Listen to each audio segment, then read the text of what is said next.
Olá, meu nome é Tamires Menezes, eu sou professora e arte educadora e você está ouvindo o primeiríssimo Aprendendo Através. Como esse é um momento de introdução, eu acredito que o contexto seja importante. Então, como eu já disse, meu nome é Tamires, formanda em Ciências Sociais pela Unifesp, atualmente desempregada, como muitos dos meus pares cientistas que estão enfrentando essa escalada global de ataque à ciência e ao pensamento crítico, mas também como milhões de brasileiras e brasileiras que, enfim, sofrem diariamente com as mazelas do desemprego estrutural. Eu venho tentado costurar alguns projetos que estão em aberto há tempo demais ou que estão parados e aproveitar esse momento de quarentena com a intenção de criar um canal de comunicação, um canal de reflexão, um canal de trocas.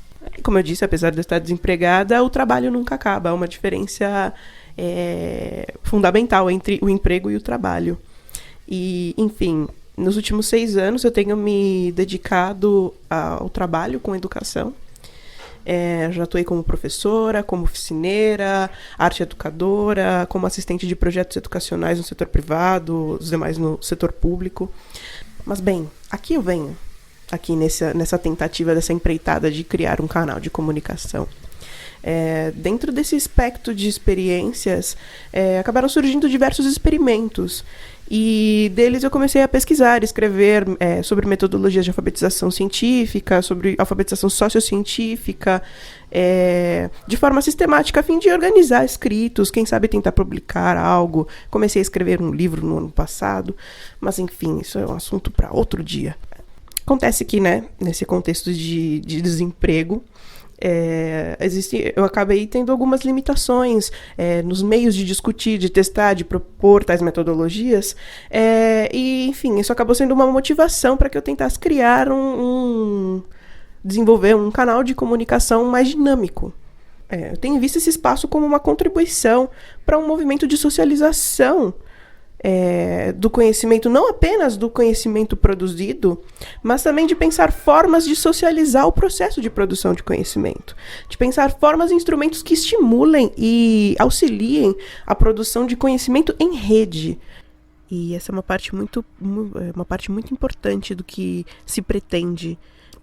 Soa pretensioso, o que se pretende, mas eu digo no sentido de intenção, eu acho que é sempre no desenvolver do processo que a gente sabe o que as coisas se tornam.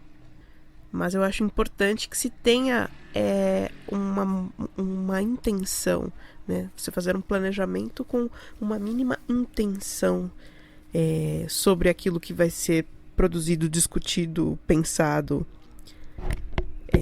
feito, enfim.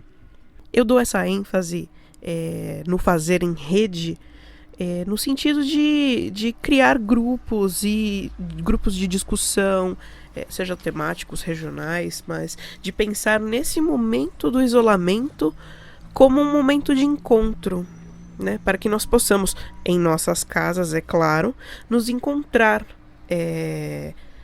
para que tenhamos e possamos construir essas redes de apoio e auxílio mútuo, redes de discussão, mas redes de apoio também, redes de auxílio, contra uma lógica de competição, e dar lugar a um ethos socializado de produção dos saberes e de socialização desses saberes, para que juntos, quem sabe, nós consigamos pensar em práticas socializadas. E quando eu digo prática, eu digo no sentido bem Rosa Luxemburguista, assim, de prática enquanto teoria e prática, em pensar uma prática e realizar essa prática, e no realizar desta prática aprender a praticá-la, Então, nessa empreitada, nessa pretensão, é isso que me motiva. Eu tô sendo bem honesta e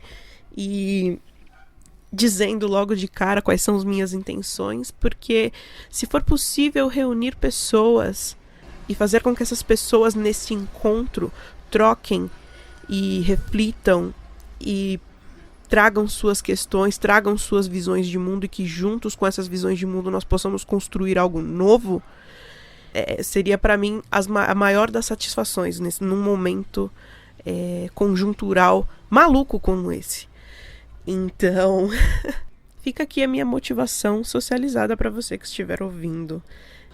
Essa é a minha motivação para, depois de meses enrolando e escrevendo coisas e ficando com receio e ficando com vergonha e não querendo me expor, mas tendo a necessidade de compartilhar e de não dar conta de distribuir isso, sabe? De pensar num canal mais dinâmico. E eu adoro bater um papo com as pessoas, eu não perco uma oportunidade de uma boa prosa. Então, fica aqui o convite para você que estiver ouvindo de acompanhar os próximos capítulos dessa empreitada. Eu pretendo dividir não é nenhuma divisão, mas eu pretendo que este canal, o Aprendendo Outra Vez, possua alguns eixos. E eu vou falar um pouquinho sobre esses eixos bem brevemente. Eu pensei em três eixos, que é um eixo de entrevistas, buscar articular com professores, mas também com artistas, militantes, com pessoas que estão pensando formas outras de existir, de produzir, de pensar a arte, de pensar a sociedade nesta forma mais socializada, de pensar nessa transformação de ethos. Mas também, assim, que a gente possa bater um papo, para que a gente possa trocar com o máximo de áreas e perspectivas possíveis para construir essa colcha de conhecimentos.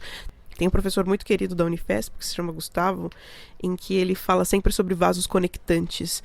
Então, acho que é muito importante que nesse momento nós consigamos criar o máximo de vasos conectantes possíveis neste momento de isolamento, para que quando, uma vez que possamos estar juntos, estejamos mais ligados uns aos outros do que nunca. E de pensar essa conexão nos mais diversos planos, no plano político, mas também no plano afetivo, no plano das relações, no plano, de estabelecer essa conexão com o outro. Então, esse momento de troca, de poder conversar com as pessoas que porventura estiverem ouvindo e fazer essa troca. Então, esse eixo de entrevista. Um eixo que eu tenho chamado carinhosamente de ABCD epistemológico, que seria um momento para pensar alguns conceitos, algumas noções teóricas, para que a gente possa calibrar um pouco esse nosso olhar para a sociedade. E eu digo calibrar a percepção, porque todos nós socializamos, todos nós estamos inseridos em sociedades, todos nós somos frutos de relações sociais a todo momento. Então, quem melhor do que quem vive esses processos diariamente e enfrenta as contradições de frente? Quem melhor do que estas pessoas para perceber esses fenômenos, para compreender como eles se dão na materialidade, para entender como eles se dão, como a estrutura se dá no cotidiano? Nós estamos aqui todos os dias. De pensar o potencial da teoria para calibrar esse nosso olhar para a realidade, para calibrar esse nosso óculos, sabe? Então tem esse momento do ABCD epistemológico e tem o Aprendendo Outra Vez. Ele agora vem se materializando nesse formato, mas ele já foi tantas coisas outras. Mas o que seria, né? É uma proposta de mediação. Eu comentei logo no começo que eu sou arte educadora. Ele nasce justamente desse lugar e ele possui uma proposta de mediação da percepção dessas múltiplas complexidades das camadas da sociedade. Eu vou discorrer disso mais adiante, mas acho que é importante colocar que nesses escritos sistemáticos tem algumas coisas que já estão estabelecidas, como a noção de camadas, mas não de camadas como camadas sociais, enfim, não as dividindo como um pedaço de bolo, não é essa a intenção, mas sim de pensar as camadas como as camadas de complexidade da realidade. E que em todos os dias nós estamos expostos a essas camadas. É a tarefa impossível. Você explicar algo que é completamente visível e perceptível, mas que ao mesmo tempo é invisível. É uma alegoria que serve como instrumento, como uma forma de mediação.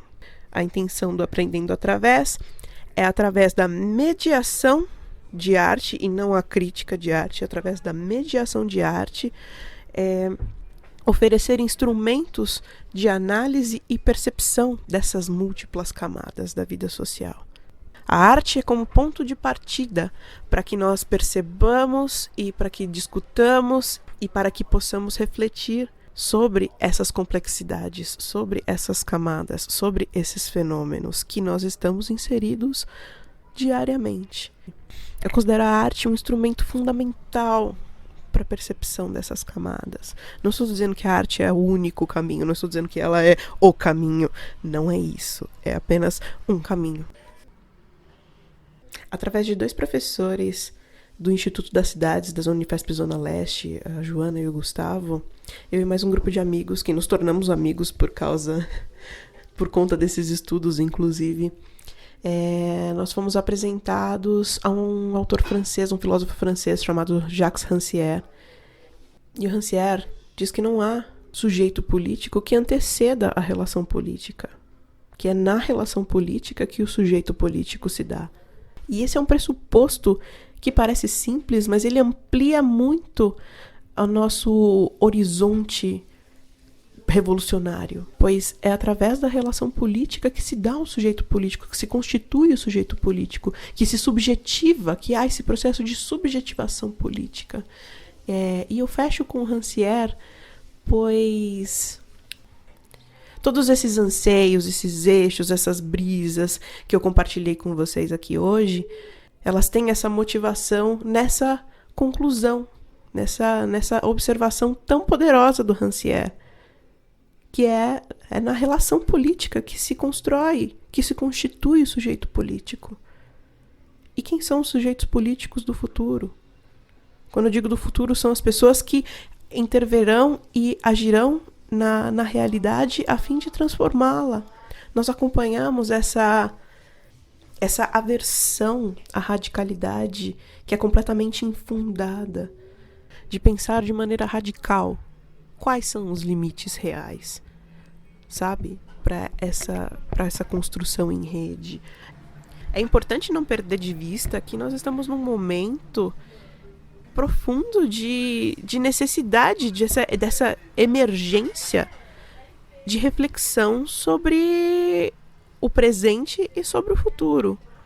É um momento fundamental para que se pensem novos limites. Ora, a acumulação do capital nunca encontra limites. Ela sempre quebra os próprios limites e cria novas relações de exploração e forma novas tecnologias de dominação.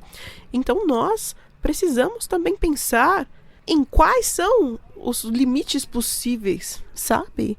De que nós consigamos pensar quais são esses novos limites dessas novas existências, de pensar numa outra forma de produzir e reproduzir a sociedade, de pensar num outro sistema. E que sistema é esse? Porque o meu socialismo é diferente do socialismo do outro, mas não é essa questão. A questão é o que nós queremos para o futuro. É a manutenção das relações de exploração? É acabar com o planeta? É aceitar toda a barbárie que nos é imposta? Em nenhuma medida, com as minhas palavras, eu tenho a intenção de desanimar ninguém. Muito pelo contrário. Esse é um momento... A história está aberta. A história está aberta. Poucas vezes é tão claro de observar e olhar. A história está aberta. O que vai ser construído daqui em diante caberá à coletividade. Pois senão vai ser só a manutenção da barbárie. A manutenção da barbárie não pode mais ser aceitada. Então pensar uma possibilidade de um futuro outro não será meia dúzia de pessoas dentro de uma sala que conseguirá sintetizar e decidir quais serão os caminhos. Uma parcela do processo é o planejamento tático, que isso sim envolve um determinado número de pessoas, mas a crítica à sociedade para que se construa novos horizontes vai precisar ser socializado. Ninguém mais vai poder ficar para trás. Não cabe mais, não dá mais. Até porque eu acredito que essa é a empreitada final, a empreitada de todas as empreitadas, a empreitada no mundo globalizado. A possibilidade de um futuro socializado internacionalmente, globalmente. Então é isso, basicamente. Eu comecei toda fofinha e terminei com yeah, vamos transformar o mundo inteiro. Mas fica a empolgação para os nossos próximos encontros. Eu não vejo a hora de poder conversar com vocês de novo. Sou Tamires Menezes e é isso. Muito obrigada por você que ficou até aqui.